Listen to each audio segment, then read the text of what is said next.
What happens when one of the most controversial philosophers of the 19th century meets one of the most transformative social movements of the 20th and 21st? The result is not a comfortable conversation, but it is a deeply illuminating one. Friedrich Nietzsche, the sharp-tongued critic of morality, religion, and modernity, has long been painted as a misogynist, a man whose words cut deep into the ideals of equality and compassion. And feminism? It is the global movement that challenges patriarchal norms and demands justice for those historically marginalized, especially women. So why would anyone want to put Nietzsche and feminism in the same room? Because sometimes tension creates clarity. Because even the sharpest critics can inadvertently spark liberation. And because, despite his hostility toward many of feminism's earliest forms, Nietzsche's philosophy holds surprising insights that feminist thinkers have both criticized and co-opted. Today, we explore the fiery, often uncomfortable, but ultimately fascinating relationship between Nietzsche and feminism. Welcome to the Unfolding Journey YouTube channel. Here, we dive deep into the rich and tangled webs of philosophy, culture, and identity. Each episode unpacks big ideas, controversial thinkers, and forgotten truths with depth, nuance, and clarity. Whether you're a seasoned scholar or just philosophically curious, this space is for you. So grab your coffee, open your mind, and let's dive in. Nietzsche's view of women, hostility or critique of culture. Let's not sugarcoat it. Friedrich Nietzsche's writings on women are jarring, even offensive. In Thus Spoke Zarathustra, he famously writes, "Are you going to women? Do not forget the whip," a quote that has echoed in feminist critiques ever since. In Beyond Good and Evil, he describes women as still more childish, more wicked, and more illogical than man. These remarks have led many to dismiss Nietzsche as deeply misogynistic, and for understandable reasons. But as with most things Nietzsche, the surface rarely tells the whole story.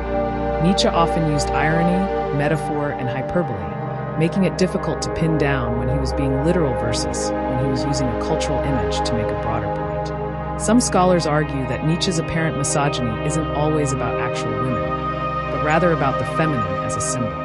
He frequently used gendered metaphors to express philosophical ideas, where feminine might represent passivity, receptivity, or even decadence, rather than biological women. Still, this doesn't excuse his language. The important question isn't just whether Nietzsche was sexist by modern standards, he likely was, but whether his broader philosophy offers anything useful or interesting to feminist thought. Nietzsche and the critique of morality. To understand the philosophical opening for feminism in Nietzsche's thought, we must look beyond his remarks on women and turn to his critique of morality. Nietzsche was a rebel against herd thinking. He challenged traditional morality, especially Christian morality, for glorifying weakness, guilt, and victimhood. He called this the slave morality, where values are defined not by power, creation, or vitality, but by ressentiment, resentment by the weak toward the strong. For Nietzsche, true strength lies in the will to power, the ability to shape oneself, to create values, to affirm life in all its chaos and suffering. So where does feminism come in? Many feminist thinkers argue that Nietzsche's call to reevaluate values resonates deeply with their own goals. Feminism, too, calls for a reevaluation of deeply entrenched moral systems. Patriarchy, traditional gender roles, and social institutions that define women's value in terms of men. Thinkers like Judith Butler and Luce Irigaray have drawn on Nietzsche to ask, what if our notions of gender and identity are themselves products of moral systems that need to be unmade? What if the act of becoming, a key Nietzschean theme, can be a liberatory process for women and other marginalized groups? Feminist critique, the danger of glorifying power. That said, not all feminists are enthusiastic about Nietzsche. In fact, many offer scathing critiques. Nietzsche's glorification of power, strength, and domination can easily be read as celebrating the very forces feminism seeks to resist. After all, if the will to power means the assertion of dominance, what happens to care, empathy, and vulnerability? These are traits often feminized and traditionally devalued, but still essential for social justice and solidarity. Feminist philosopher Kelly Oliver warns that Nietzsche's vision can slide into elitism. Who gets to be the Übermensch? Nietzsche's ideal overman who transcends conventional morality. Is this just a repackaging of masculine heroism, stripped of responsibility to others? But here's the twist. Some feminist theorists have argued that Nietzsche can be reinterpreted, not as a blueprint for domination, but as a call for creative self-transformation, for reimagining gender, for breaking free from fixed roles, and for living authentically. Nietzsche, Gender and Becoming. One of Nietzsche's central ideas is the fluidity of the self. We are not fixed beings with predetermined natures. We are processes, always becoming, always in flux. This idea resonates powerfully with post-structuralist and queer feminist theory. Thinkers like Judith Butler see gender not as a static identity, but as something we do, a performance, a set of repeated acts shaped by culture.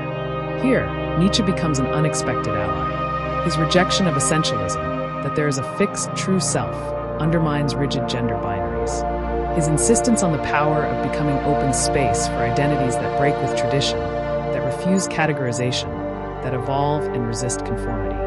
In fact, Butler herself credits Nietzsche with helping her develop the idea of performativity. Nietzsche's challenge to truth and his suspicion of language as a tool of control are central to postmodern feminism's interrogation of identity and power. Women as artists of the self. Nietzsche believed the highest human life was one lived as art. Become who you are, he wrote, a phrase that sounds deceptively simple but is deeply revolutionary.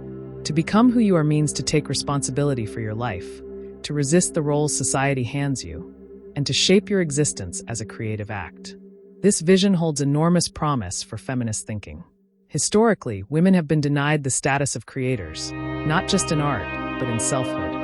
They were daughters, wives, mothers, saints, witches, but rarely artists of their own becoming. Feminism seeks to change that. It insists that women, like men, have the right and power to define their lives, to shape their identities, to become something new. Nietzsche's celebration of creativity, his suspicion of conformity, and his challenge to traditional morality can be seen not only as compatible with feminism, but as a kind of proto-feminist call to rebellion, if reinterpreted with care. Irigaray, Kristeva, and Nietzsche and Feminism. French feminist theorists like Luce Irigaray and Julia Kristeva have grappled deeply with Nietzsche. Irigaray, for example, critiques the male-centered language of Western philosophy, including Nietzsche's, but she also uses his tools to carve out space for a feminist voice. She agrees with Nietzsche that language and values are shaped by power, but she goes further, asking, whose power? Whose language? If all philosophy has been written by men, from a male perspective, then how can women speak at all? By reimagining language, desire, and the body, Irigaray seeks a feminine mode of becoming, a space where women are not defined as the absence of man, but as subjects in their own right. This is very Nietzschean in spirit. It's about challenging foundational concepts, refusing conformity, and embracing creative becoming. Nietzsche's legacy, a mirror or a weapon. So where does this leave us? Nietzsche is not a feminist. His writings include views on women that are undeniably regressive. But his philosophy, especially his critiques of morality, identity, and power, has become a fertile ground for feminist reinterpretation. Some feminists see Nietzsche as a mirror, a brutal, uncomfortable reflection of patriarchal thought, laid bare in all its arrogance and violence. Others see him as a weapon, a sharp tool to cut through the lies of tradition, to dismantle inherited roles, and to build new ways of being. Perhaps both are true. What's clear is that Nietzsche and feminism, though unlikely companions, have entered into a dialogue, one filled with tension, transformation, and possibility. If you've made it this far, you've taken a brave step into one of the most provocative intersections in philosophy. Nietzsche and feminism don't agree, but their conflict reveals powerful truths about identity, power, and the struggle to become free. Here on the unfolding journey, we believe that big ideas deserve deep dives, that truth is messy, and that questioning everything is the beginning of understanding. If that sounds like your kind of journey, then make sure to subscribe to the channel. Hit that like button, share your thoughts in the comments, especially if you agree, disagree, or just want to challenge the discussion. Let's keep the conversation alive. Until next time, stay curious, stay courageous, and keep unfolding. Thanks for being here.